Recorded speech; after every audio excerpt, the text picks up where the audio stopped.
皆様、こんにちは、テクノアイです。今回の番組では、チャット GPT の音声モードと、バムのリップシンクについてご紹介します。2024年9月末のアップデートでチャット GPT の音声モードが一般公開され、音声入力と音声出力の両方が利用可能になりました。バムモデルのリップシンクを活用すると、まるで本物の人と会話しているかのようなリアルな臨場感を体験できます。チャット GPT の音声モードは、アイコンをクリックするだけで無料でご利用できます。それでは、実際にチャットしてみます。こんにちは。今日はどうですか？元気ですよ。それは良かったです。今日は何か話したいことがありますか？今日は食べ物についてお話ししたいと思います。いいですね。どんな食べ物について話したいですか？最近食べて美味しかったものがあれば教えてください。最近食べているのはコーヒーゼリーです。コーヒーゼリー、美味しいですよね。ほろ苦さと甘さのバランスが絶妙です。どんな食べ方をしていますか？例えば、アイスクリームを乗せたりして。コーヒーゼリーに甘味料のオリゴ糖をかけて食べています。オリゴ糖をかけると、コーヒーゼリーの味がまろやかになりそうですね。甘さが控えめで、コーヒーの風味が引き立ちそうです。オリゴ糖は健康にもいいですし、いい選択ですね。どれくらいの頻度で食べているんですか？毎日食べてます。毎日食べているんですね。それだけ気に入っているってことですね。コーヒーゼリーは食べやすいし、ちょっとしたデザート感覚で楽しめますよね。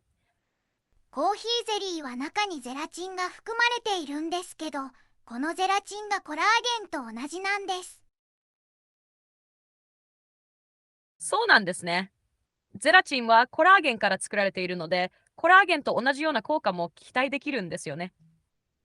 歯にも良さそうですし、製品、コーヒーゼリーを食べながら美容にも気を使えるなんて嬉しいですね。ゼラチンが入っていると食感も独特で美味しいですよね。ゼラチンを食べていると抜け毛がなくなるって聞いたのですが、本当でしょうか？ゼラチンに含まれるコラーゲンは髪の健康にも良いとされています。コラーゲンは髪の毛の構造に関わっているので、摂取することで髪に栄養を与え、髪の成長をサポートする可能性があります。ただし、抜け毛の原因は様々なので、ゼラチンだけで完全に解決するわけではありませんが、健康的な食生活の一環として摂るのはいいかもしれませんね。他にも十分な栄養を摂取することが大切です。いかがだったでしょうか？まるで本物の人間とチャットしているような感じでしたね。ここで、基本的な使い方についてご説明します。バムのモデルをリップシンクさせるためには、いくつかの準備が必要です。まず、バムにリップシンク用のプラグインをインストールして設定しておきます。さらに、Windows 側でステレオミキサーを有効にし、バムの音声入力をステレオミキサーに設定しておく必要があります。リップシンクのプラグインとステレオミキサーの設定については、過去の動画で詳しくご説明していますので、ぜひご参照ください。準備が終わりましたら、チャットするご本人様はマイクに向かって話しかけます。チャット GPT が回答をスピーカーやヘッドホンに音声で返答します。その時同時に、ステレオミキサーからバムが音声データを入力し、リップシンクします。以上で、操作は完了です。なお、チャット GPT のブラウザウィンドウがバムのウィンドウの下に隠れていても、音声チャットは問題なく利用できます。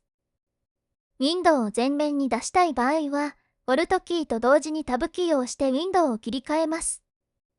それでは、引き続き、体に良い食べ物についてのチャットをご確認ください。他につくばとかは体に良いのですか？つくばとはおそらくつくばという地名のことを指していると思いますが、もしつくばという食べ物や成分のことを指しているのであれば、もう少し詳しく教えていただけますか？もし地名のつくばについて話しているのであれば、つくばには自然が豊かで特産品もいくつかあります。例えば、つくば湾の周辺には新鮮な野菜や果物があり、これらは健康に良い食材として知られています。つくばではなくちくわです。あ、ちくわですね。ちくわは低脂肪で高タンパクな食品なので、体にいい食材の一つです。魚のすり身を使って作られているので、オメガ3脂肪酸やアミノ酸も含まれていて、健康的な食生活には役立ちます。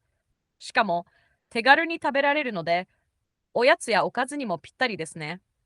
ただし、塩分が高いこともあるので、食べ過ぎには注意した方がいいかもしれません。コレステロールを下げる効果があるのでしょうか？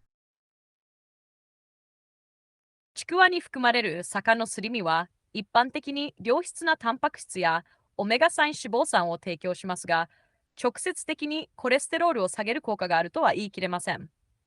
ただ、オメガ3脂肪酸は血中の悪玉コレステロール LDL を減少させ、善玉コレステロール HDL を増やす働きがあるため、間接的にはコレステロール管理に役立つことがあります。そのため、ちくわを適量食べることは、コレステロールのバランスを保つ手助けになるかもしれませんが、過剰な塩分を含むものもあるので、注意が必要です。他の食生活の改善と合わせて摂るのが理想的ですね。カマンベールチーズを食べると認知症の予防ができるって本当でしょうか？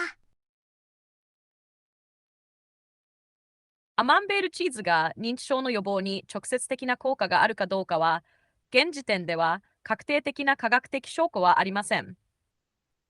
しかし、チーズや乳製品には健康に良い成分が含まれており、特にアマンベールチーズのような発酵食品は腸内環境にいい影響を与えることが知られています。腸内環境の改善が脳の健康に関わる可能性があるため、間接的に認知症や症予防に寄与する可能性も考えられます。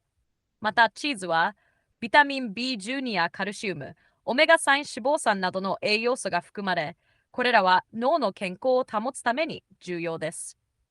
ただし、食べ過ぎに注意し、バランスの取れた食事を心がけることが重要です。確か明治乳業と東院大学が共同で実験を行った軽度認知症患者に対する実験で、軽度認知症が改善したという実験があったと記憶していますが、その実験について、確かに明治乳業と東海大学、東院大学ではなくとの共同研究が存在します。この研究は、軽度認知症患者に対して、特定の乳製品、特にカマンベールチーズを含む発酵食品が認知機能に良い影響を与える可能性があることを示唆しています。実際に、明治乳業と東海大学はカマンベールチーズを食べることで腸内フローラが改善され、その結果、軽度認知症患者の認知機能にポジティブな効果が現れたという研究成果を発表しています。研究では、腸内フローラと脳の健康には深い関係があることが示され、発酵食品が脳の健康にも影響を与える可能性があると考えられています。このような結果から、カマンベールチーズに含まれるプロバイオティクスやその他の成分が認知機能に良い影響を与える可能性があるということが示唆されています。ただし、まだこの効果が広く確立されたわけではなく、さらなる研究が必要です。興味深い研究結果ですね。いかがだったでしょうか？聞き取りにくい言葉や間違った発言について、しっかり確認して訂正してくれる点が本当に素晴らしいです。英語で話しかけると英語で答えてくれるため、英会話の練習にも便利です。お気に入りのモデルと会話を楽しんだり、子供の家庭教師として学びをサポートしたり、日常生活をより楽しく、便利にする新しい体験が広がります。チャット GPT には、無料で使用できる通常の音声モードと、有料版の高度な音声モードがあります。通常の音声モードでも、チャット GPT が話す際の音声を、性別や声の高さなどが異なる種類から選択することができます。高度な音声モードでは、次の特徴があります。一つ目は、通常の音声モードに比べ、抑揚、イントネーション、話し方が自然でより人間らしくなっている。二つ目は、感情を込めて話すことができる。三つ目は、割り込みで会話できる。四つ目は、応答速度が速い、などです。通常の音声モードでも十分にチャットを楽しめると思いますが、高度な音声モードで感情を込めて話されると、思わず感情を移入してしまいそうです。当チャンネルでは、3DCG や AI、動画編集などに役立つ情報をご紹介しています。励みになりますので、ぜひチャンネル登録と高評価をお願いいたします。またお会いできると嬉しいです。それでは、皆様、ごきげんよう。何か他に体に良い食べ物があったら教えてください。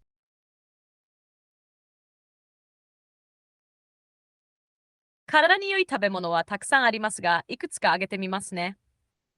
まず、魚は非常に健康にいいです。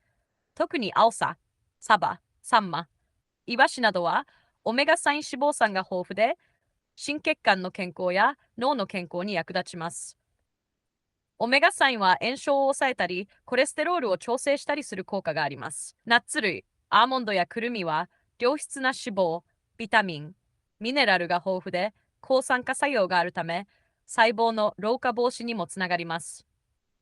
少量をおやつとして食べると、血糖値の安定にもいいです。ミルクおいしこ野菜、ほうれん草、ブロッコリー、人参などは、ビタミンやミネラルが豊富で、免疫力を高めたり、抗酸化作用で細胞のダメージを防いだりします。特にビタミン C やカロテノイドが豊富です。